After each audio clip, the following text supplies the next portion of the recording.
Right. We got that going.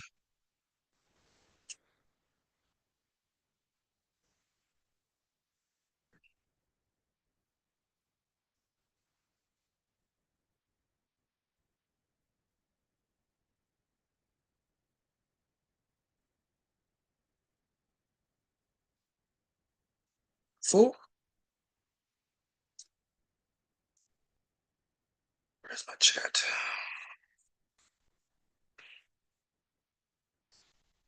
All right.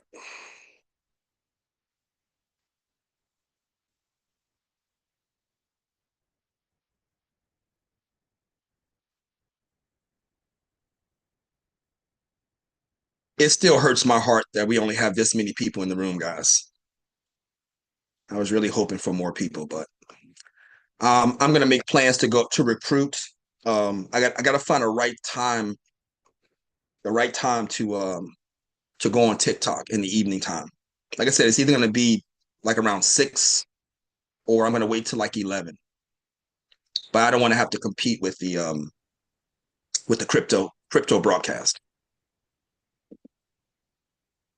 Um, I'm sending out some shares now because I got a couple of people that been waiting to listen to you. Beautiful. All right, so let's go ahead and Coach, I got a question. go ahead. Okay, so if there's an oversupply in oil in general, and we can equate oversupply in oil with cheaper gas prices, cheaper costs for transportation. Am I correct in that? Say it one more time. Yeah, all right. Maybe you can hear me a little better. There we Um, go. all right. With oversupply in oil, and I guess what we can deduce from that, we can equate that with cheaper gas prices, cheap. Yes. If the oil hold on, if the oil supply goes up, that means that there's more oil. If there's Correct. more oil, that means that they're going to be able to process and produce more gasoline. Correct. And if there's more gasoline, they're going to bring the prices down. Correct. So That's the causal sequence. You got it right. right. So but you just explained to us, we can look back and at the cause of every stock market crash as a causal sequence from the oversupply of oil.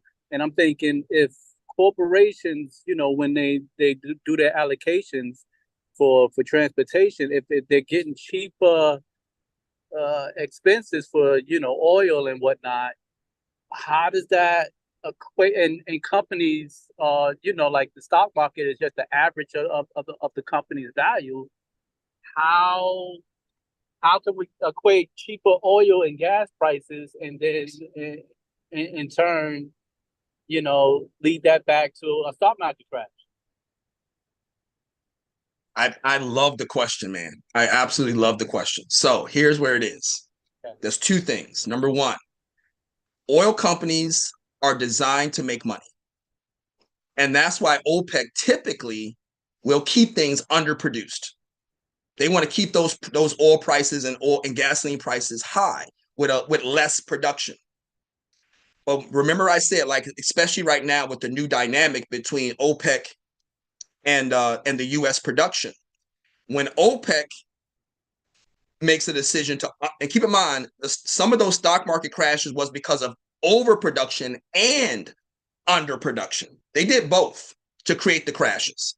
But your question is the overproduction, because it does make sense. Well, the gas is cheaper, and now the supply chain has cheaper gas, so everybody should be making money. But there's another battle, and the battle is between African oil companies and U.S. oil companies. And if U.S. oil companies are being attacked by African oil companies, if they are overproducing, they're going to force the U.S. companies to overproduce to keep up with competition. And now they're driving U.S. oil profits down because they're not making as much money if they're selling the gasoline for a cheaper price. That makes sense to me. That makes sense. That dynamic between OPEC and U.S. production, there's a dynamic, with the oil production too. If you're not gonna pump as much, then we're gonna pump more. But in turn, that can affect the profits of the in turn corporation. Let it be the U.S. or what have you. You got it, my friend. Okay, thank you, Coach.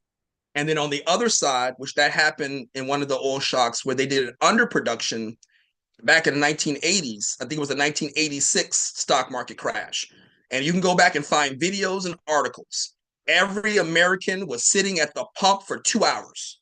It was like one of those end of the world type movies. Everybody was sitting in front of the gas station for close to 2 hours trying to get gasoline because of the underproduction shock that the Middle East did. Now, since then, we don't have to worry about that because the U.S. took over production in 2018. So the OPEC doesn't have that level of power anymore. So I don't know what the next stock market crash is going to look like. I do know it's going to come from oil, but it might be the U.S. production that creates it. Well, like I said, we just monitor it. A very good question. But yeah, it's a battle between the oil companies. Thank you, Coach. You're welcome, my friend. All right, so now let's go over this presentation. We're going to show you the oil supply chain, and we're going to explain why oil is the most valuable commodity in the world. We're going to explain why oil controls everything.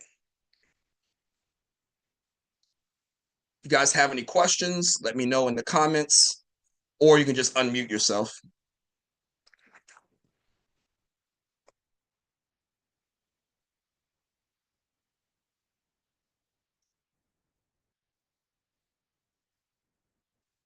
Breaks my heart.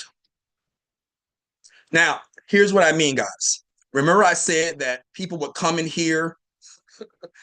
I had all these students coming in here, right, for free. They show up every single day. Do you know those same people are not showing up for the YouTube?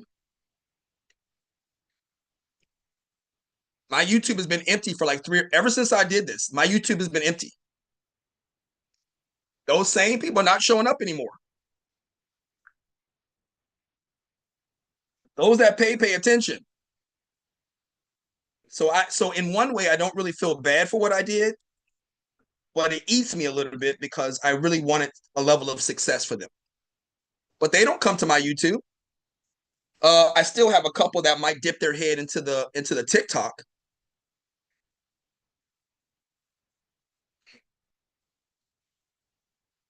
So it hurts a little bit, but I got to move forward.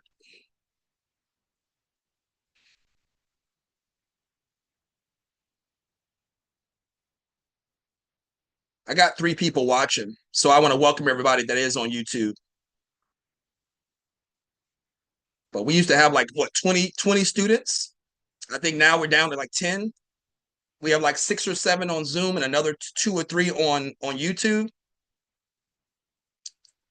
Delhi, I keep telling you every single day, man, we're on YouTube.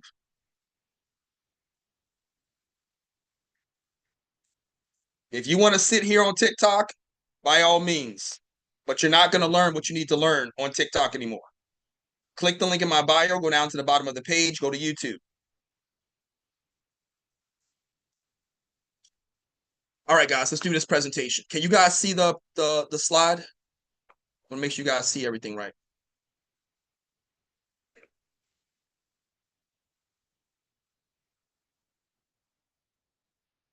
All right, yeah, I see it on YouTube. Yeah. Okay, so let's get started with this. So what we're going to show you is what's called the prime correlation. The prime correlation is a custom analysis where you monitor, and I showed you guys in the student in the private room on how powerful that relationship is. There's been a battle, there's been a war, there's been a conflict for more than 70 years. And if you can monitor that conflict, it'll tell you everything you need to know well in advance. No movement happens in the stock market. No movement happens in an economy. No movement happens in an industry without oil moving first. And we're going to prove that to you today. Today, we're gonna do the oil side of the prime correlation. Tomorrow, we're gonna do the dollar reserve part of the prime correlation. All right, so first off, let's go ahead and do an overview. The dollar versus oil dynamic is a global analytic. All right, nothing happens in the global economy unless the oil and the dollar created it. Let me say it for you one more time. Nothing in the global economy, and by extension, any stock market around the world, nothing happens unless the dollar and the oil created that movement, created that reaction. They are both global commodities. I had somebody 2 years ago try to argue with me. Dollar is not a commodity. Go look up the definition. The dollar is a created, tangible asset. The dollar is most definitely a commodity. You even have a dollar future, the same way that you have commodity futures. Think about it. You have a future market for every commodity: corn, cotton,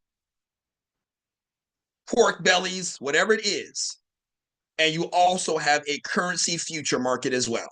The dollar is most definitely a commodity. Now, what I teach you is what's called a universal translator, because every form of analysis, whether it's technical analysis, fundamental analysis, sentiment analysis, any and every single form of analytic can get overwhelming if you have to learn them. And there are people out there trying to learn 15 different ways to analyze the markets. And what I'm trying to tell you is you don't have to do any of that.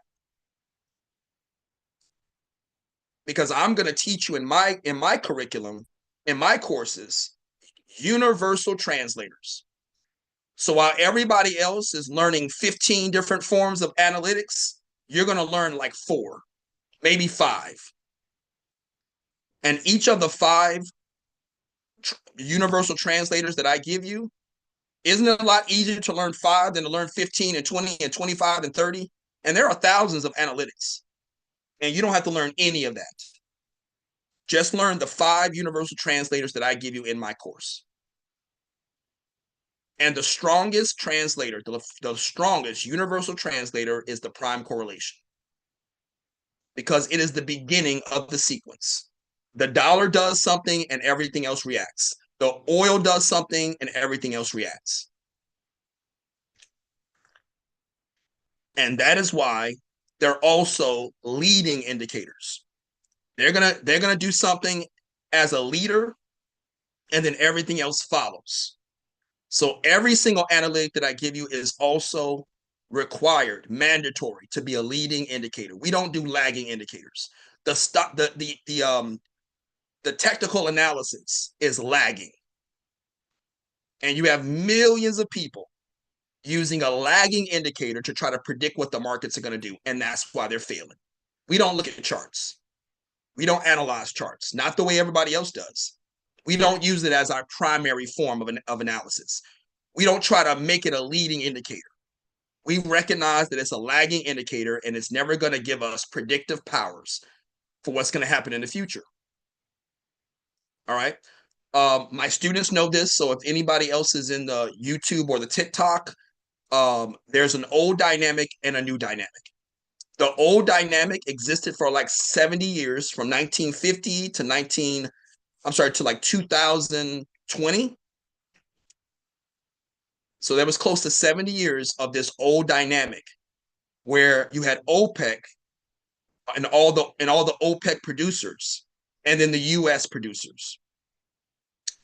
But what eventually evolved out of that was OPEC versus the Fed. And isn't that the dollar in oil? The Fed is the organization that controls the value of the dollar. OPEC is the organization that controls the value of the oil. That is the primary place that you're going to find that conflict. OPEC versus the Fed. And once again, if you can follow the Fed and the OPEC, because here's something that you may have never known. The Fed will make an announcement once a month. OPEC will make an announcement once a month. Do you understand that that's a conversation? OPEC and the Fed are having a conversation, and you didn't even realize it. The Fed just made their announcement about lowering interest rate a quarter basis point. So now when the OPEC does their next announcement, it's going to be a response to what the Fed announced. And then after the OPEC makes their announcement on oil production, the Fed is going to answer back with their answer.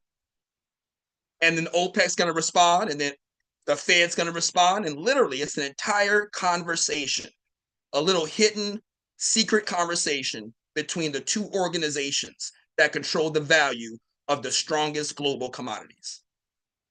And all you have to do is sit back and watch that relationship, and you can have predictive powers on what the stock market is going to do. Now, I help you to fine tune it so you can listen, because if you try to learn a new language, right, you got to learn the terminology, you got to learn the words, you got to learn vernacular. That's what I teach you. So you can listen to the OPEC all you want and not understand a word they're saying. You can listen to the Fed all you want and not understand what they're saying. You can listen to the conversation back and forth between OPEC and the Fed and not understand what they're saying. That's what I'm going to teach you. And I promise you, 300 students deep, I do it in the simplest form. I do it in an organic way where you will not be confused. 300 students deep over 2 years. I know how to explain it in the simplest terms where it won't be confusing. Now, the new dynamic, that was 70 years worth from 1950 to like 2020, right? So after 2018, that was when the U.S. took over production. They started becoming the number one producer. Before them, it was Saudi Arabia. They led the charge in deciding how much production. They were a part of the OPEC. But in 2018, the U.S. decided they were going to mass produce. And ever since 2018, we're going into 7 years, and they have controlled the production of oil. So that's the new dynamic, where the U.S. is the number one producer. And now think about this. If the U.S. is now the number one producer of oil, and the U.S. is the number one producer of currency, because there's something called a dollar reserve, where every other currency around the world is tethered to the US dollar. So if the US is controlling both global commodities, what do you think is going to happen?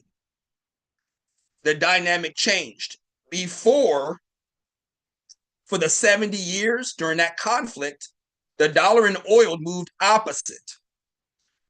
But after 2018, when the US became the number one producer, they started moving in the same direction because the U.S. is now controlling both commodities. Go look at the charts. They move the exact same way. Now, lately, they have kind of decoupled. They will decouple sometimes and go back to the old dynamic. But for the most part, they kind of maintain this new dynamic where the dollar and oil move together. But you can still get the same level of predictive powers from it. All right. You also, just as this nice little accent, you can also monitor G7 countries and the BRICS countries. All right, because a lot of those BRICS countries are trying to detether. They're trying to disconnect from the dollar reserve. I'm not going to get too heavy into that, but that is another way to monitor the new dynamic, because somebody has to supply oil to the G7, and then somebody has to monitor how OPEC is supplying oil to the BRICS.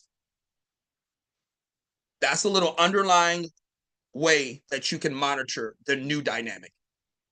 You're looking at the Fed and OPEC, but you're also looking at the G7 countries and the BRICS countries. And no, BRICS is not a cryptocurrency. Go to BRICS website and they will explain it in detail. Because I know when I talk about BRICS, I confuse you guys. BRICS is not a cryptocurrency. BRICS is an organization, a global organization, and their main mandate is to disconnect from the dollar reserve. And they have stated plainly that they're not using crypto to do it. Stop believing what everyone is telling you. Go to BRICS website and they will explain it to you.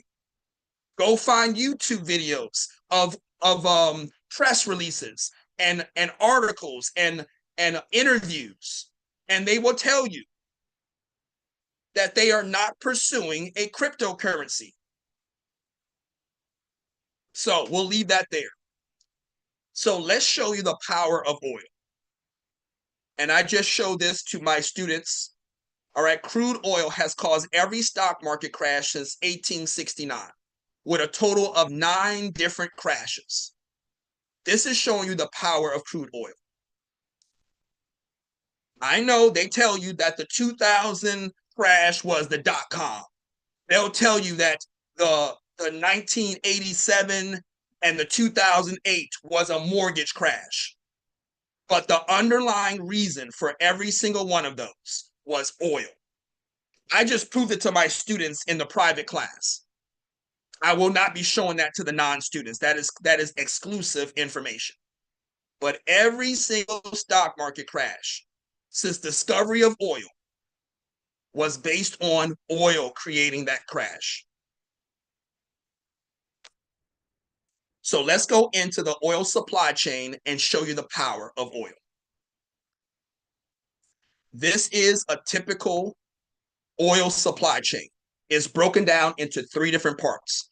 All of you that are on TikTok, you can't see the slides. All right, if you want to see the full presentation, you have to click the link in my bio, click the logo on the screen, go to my bio, click the link at the top of the page, scroll down to the bottom of the web page, and you'll see a link for the YouTube class. We're no longer on TikTok, at least until after they work out the ban. But we're transitioning over to YouTube and Zoom. All right, you're not going to get the full presentation watching on TikTok. All right, so let's show you the 3 areas, guys. The first area is called an upstream. This is where they are extracting the oil. They're exploring for oil and they're extracting the oil. All right, offshore and onshore. They're pumping the oil out of the ground. Then you have the midstream where they're transporting and storing the oil. Then you have the downstream where they are preparing the oil for usage. They're refining and distributing the oil. These are the 3 areas of the supply chain. And now let's pause here because I want to give a little bit of application, because all of these are just words. So let me apply it for everybody to understand what this means. If you are watching the news, if you're reading an article, if you're listening to an interview, if you're watching Bloomberg and Reuters and Google Finance, CNBC, and they are talking about one of these areas, they're talking about one of these topics, the upstream of oil, the pumping of oil, the processing of oil, the storage of oil, the transporting of oil, the refining of oil, the distributing of oil. You know exactly where to go in the supply chain. That's what I'm giving you right now. I'm showing you how to translate. Remember, this is a universal translator. So when somebody is talking, I'm showing you how to translate what they're saying. You know exactly where to go in the supply chain. Oh man, that's a part of the downstream. You know exactly where to go.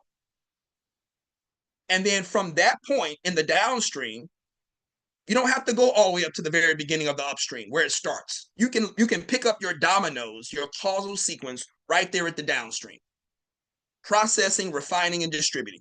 And then after it's refined and distributed, then the domino continue to build. But I'm literally showing you exactly where to go in your mental picture of the oil supply chain. So you don't get confused and you can focus on the most important piece or where the sequence starts. I hope this makes sense. That's the reason why I show you this. That's the application. Because as I said, every single thing that happens in the global markets, everything that happens in any economy, any stock market, any industry, they're going to give these keywords of something in the supply chain. And if you can pick up on those keywords in the interview, in the article, in the video, you know exactly where to go in the oil supply chain to start your sequence. And you can build your domino effect. It really is this simple if you understand the concept. You're now sitting there confused. Well, let me start, and I know, and I've seen it in my community. I got some people that don't understand what they do need and what they don't need. And they always seem to start at the very beginning. They haven't caught the concept that there are some pieces at the beginning you don't need. Pick up on the keywords and you can know exactly where to start. You can eliminate all of that previous analysis. That's how you know that you're getting the concept. But I got some people that will, even though they're getting these articles and these videos and these interviews, they're still starting at the very beginning. That's not how this works. You should be able to listen to what they're saying and say, you know what? I know exactly where that is in the supply chain. So let me start at that point. That point is my beginning. And the way that I explain this is that when you're watching Star Wars, right? You had 3 sets of movies with Star Wars. They started with the 3 middle movies. Then they did a prequel showing you how Anakin began. And then they showed you how Luke Skywalker ended. Right? So there are 9 films and there are 3 sets of films. Well, we were, especially in my day, we had a ball watching the original 3 Star Wars. We didn't even know there was a prequel. And guess what? We didn't need to know there was a prequel. We were able to follow and watch that movie in the middle section and completely enjoy it and understand it. Even though there were prequels. And that's what I'm trying to explain. When you're watching and listening and analyzing, it's okay for you to start your analysis in the middle. Sometimes you don't need to know the prequel. You don't need to know the upstream. You don't need to know the midstream.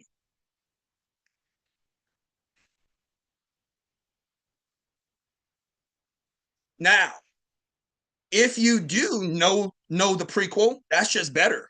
That's better clarification. That's better understanding. But a lot of times it's not mandatory. You can pick the story up in the middle. All right, so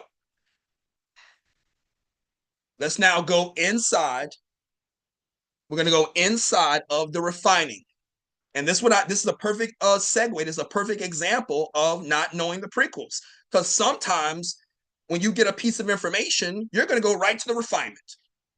You don't need to know the upstream, the midstream, and the downstream. We're going to go right to the refinement. That's all prequel. We don't need to know it. Let me pick up exactly where this story starts. So here's how the refinement process works. All right, this is the crude oil supply chain. So what happens is, well, let me give a little bit of background. I told you that the oil was discovered in the mid 1800s, right? And we got automobiles around the 1900s. So they transition over to creating some kind of a petrol, right? But in the beginning origins of the refinement process, there was a lot of leftover gook. There was a lot of leftover stuff that they didn't know what to do with.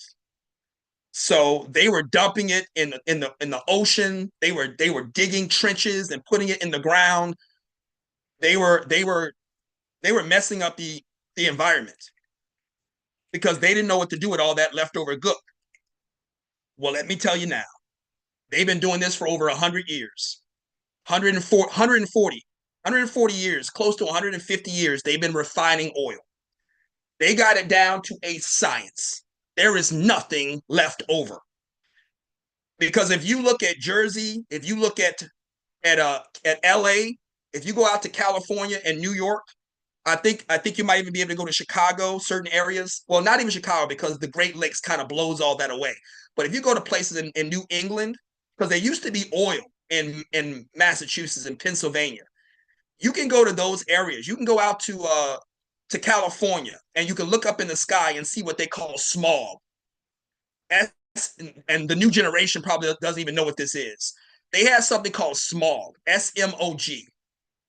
And what it was is there was an overcast in the sky. It was always dark. The clouds were always dirty.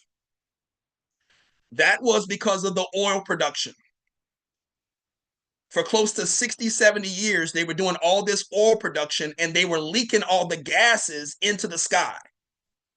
And they created a dirty sky called smog.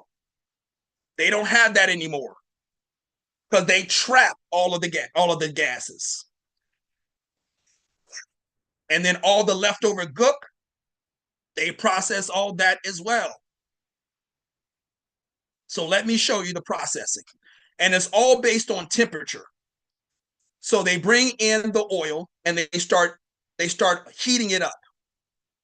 And once again, the very first thing that's going to come out of it is the gas as the gas rises. Now, the gases have different weights.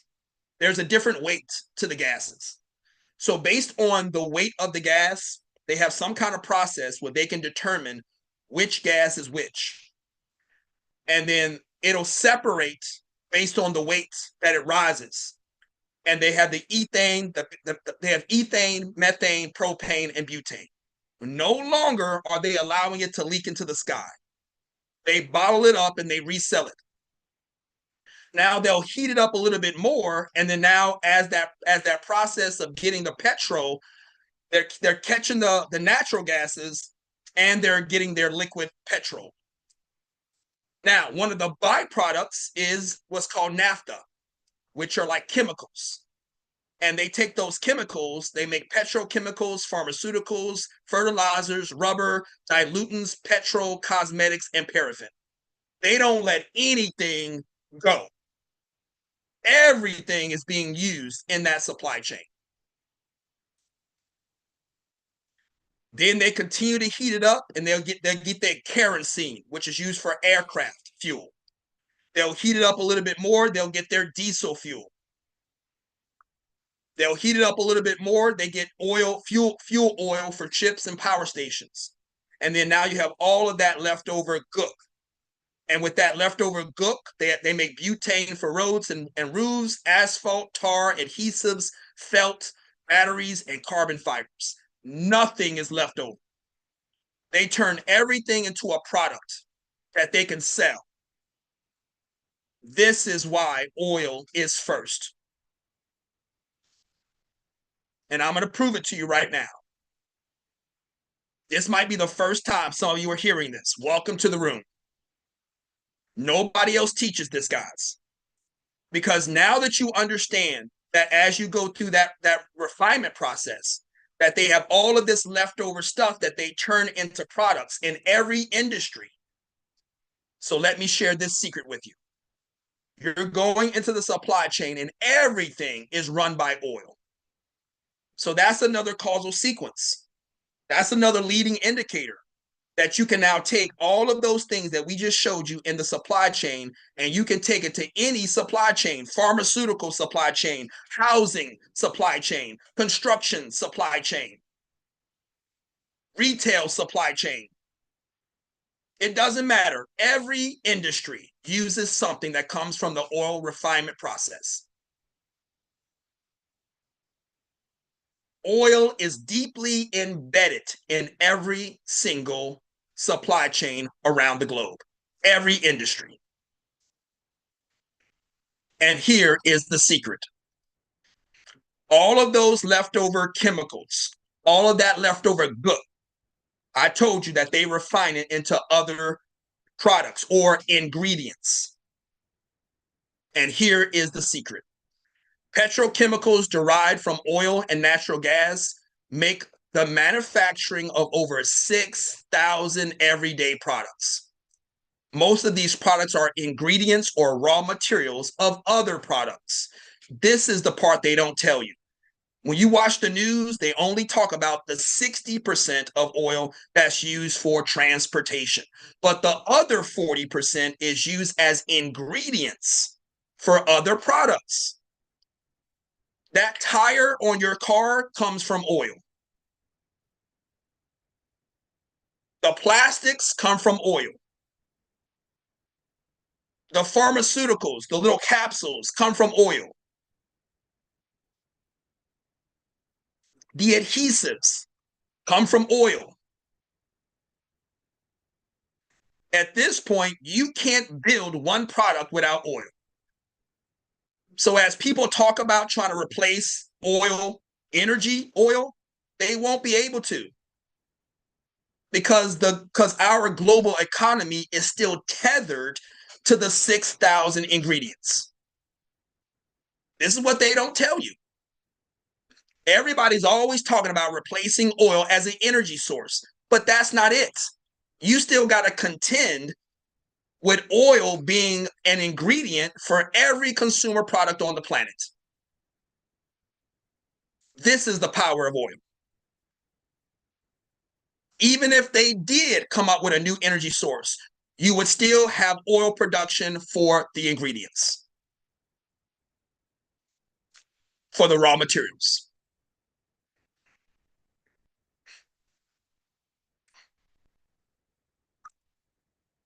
This is some examples. You got plastics, polyurethane, vinyl, resin,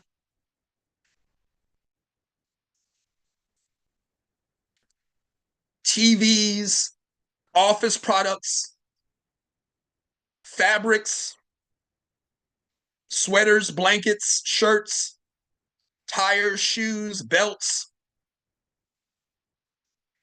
We're not done. Like I said, you got adhesives, ink, paints, detergents, alcohol,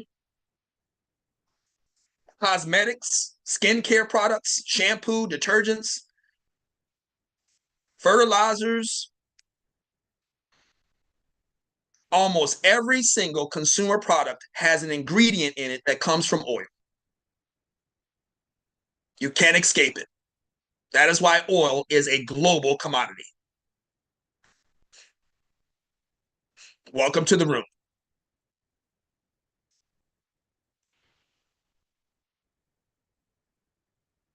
So if you know this, right? Let's put application again, right?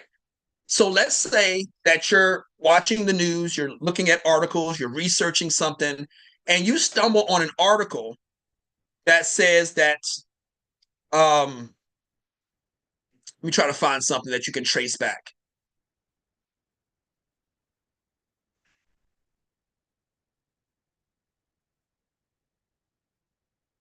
Let me think.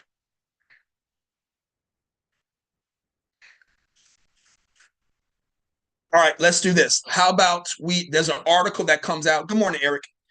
There's an article that comes out that says that housing, the building of houses has decreased. People are not buying houses anymore. People are not constructing as many houses. That is the news article that you get. You can trace that back to oil because you got the tar going on the roofs. You got adhesives that are putting down, wallpaper or floor coverings. You got paint. You got trying to think some other. You got glue. You got what's the lacquer, when you put lacquer on woods. Do you see all these things that they're using on a construction site to build that home? So if housing and construction is decreasing, then there's going to be an overproduction of those raw materials sitting around in a warehouse somewhere. You guys understand what I'm saying? You can immediately know where to go in the oil supply chain and recognize an overproduction or an underproduction. Let's try it the opposite direction. There's an increase in housing. Housing market takes off. They're building houses everywhere. So you can once again go to the oil supply chain and understand that they now have to produce more oil to create more of those ingredients. Please let me know in the comment section if you understand this. This is what I mean about causal sequence. This is what I mean about universal translator. You can literally trace it back to oil and specifically where in the oil supply chain it will be affected. And what is the final outcome? Supply and demand. Is there going to be an overproduction and underproduction? Too much, too little?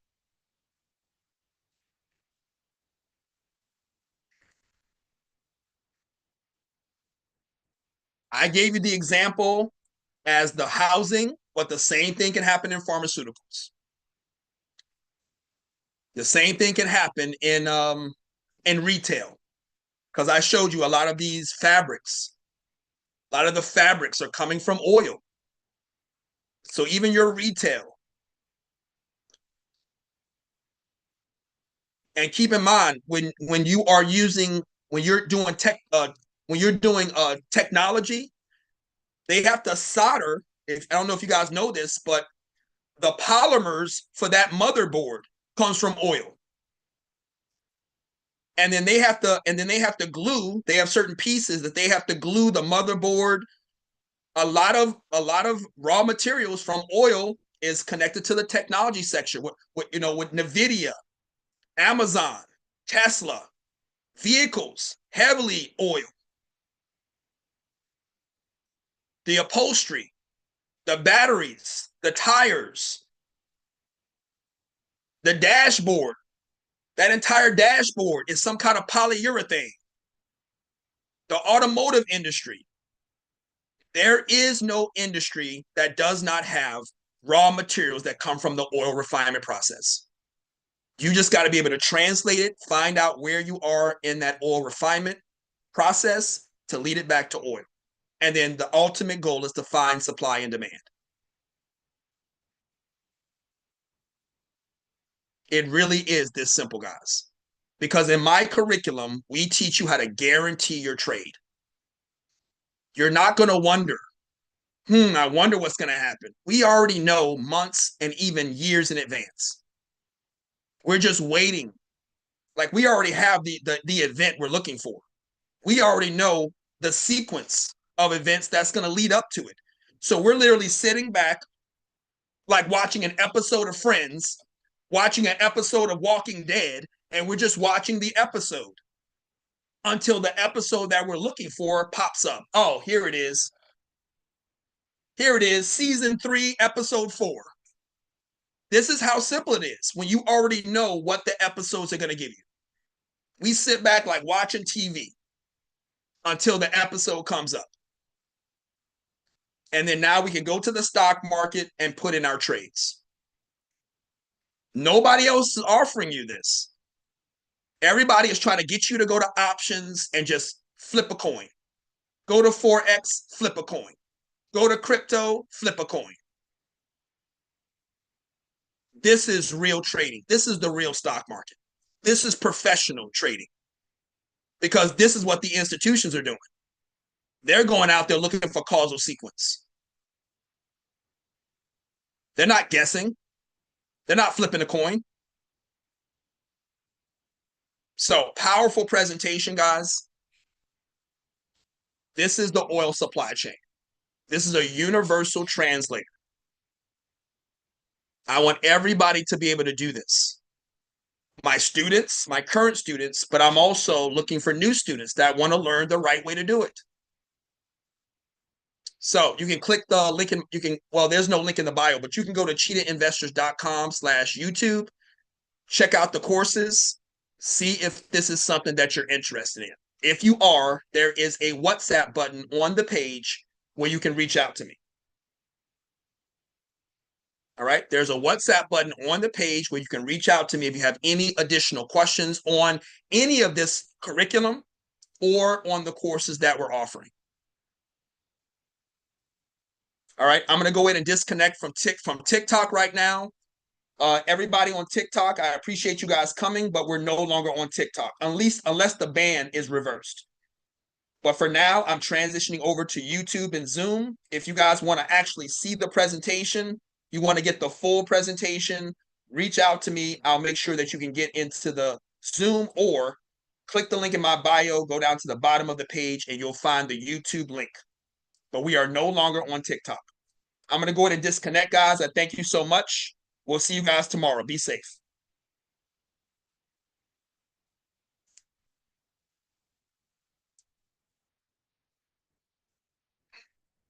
I'm going to keep going over this material, guys. I've been teaching this for 2 years. I have changed people's lives.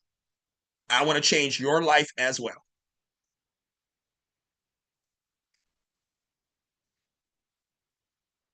Does anybody have any questions on YouTube? I'm about to disconnect from YouTube. Does anybody have any questions before I disconnect from YouTube?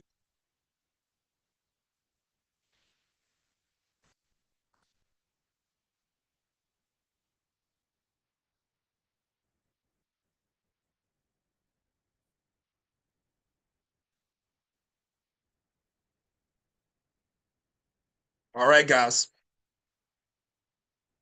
We're going to leave it there. I want to thank everybody that shows up on YouTube, guys. Keep watching. You're going to learn a lot.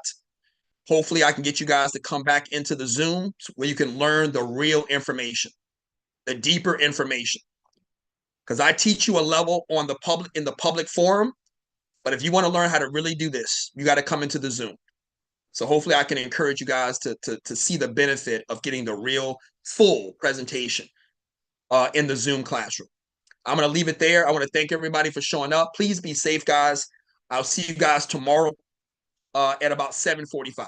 I usually go live on YouTube between 7:45, 7:50. I'll see you guys tomorrow. Thanks so much.